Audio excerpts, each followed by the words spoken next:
অর্ডারে দারুণভাবে ব্যাটিং করা রিঙ্কু সিং এবার ব্যক্তিগত জীবনেও ব্যাটিং করতে যাচ্ছে এবং বিয়ে করতেছে আবার এমএলএকে।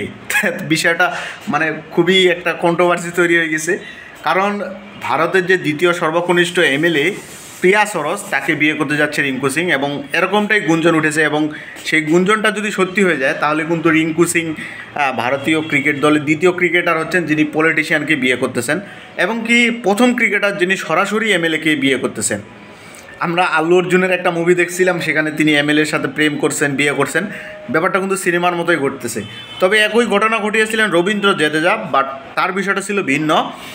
তার স্ত্রী রাবিবা 2022 সালে বিজেপির ব্যানারে এমপি হয়, তবে রবীন্দ্র জাদেজা বিয়ে করেছিলেন 2016 সালে। বাট রিঙ্কু সিং তো ডাইরেক্ট এমএলএকেই বিয়ে করতেছে, ব্যাপারটা খুবই আলাদা একটা ব্যাপার স্যাপার। এখন এইটা নিয়ে গুঞ্জন উঠেছে যে এই প্রস্তাবটা গেছে মূলত রিঙ্কু সিংয়ের পরিবার থেকে, এবং প্রিয়া সরোজের পরিবারও ব্যাপারটাকে ভেবে দেখতেছে। এবং প্রিয়া সরোজ যিনি একজন আইনজীবী এবং তার বাবাও 3 বারের সাবেক এমএলএ ছিলেন। দিল্লির একটি বিশ্ববিদ্যালয়ে তিনি আইন পেশায় স্নাতক পাশ করেন, এরপর উচ্চশিক্ষা নেন একটা বেসরকারি বিশ্ববিদ্যালয় থেকে।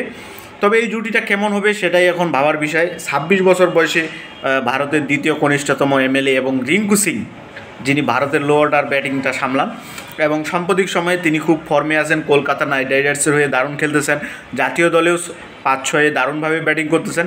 জীবনের অধ্যায়ে কেমন ব্যাটিং করতে পারেন এটাই হলো এখন দেখার বিষয়। যাই হোক, বিষয়টা যদি সত্যি হয়ে যায় তাহলেই দারুণ কিছু অপেক্ষা করতেছে ক্রিকেট ভক্তদের জন্য।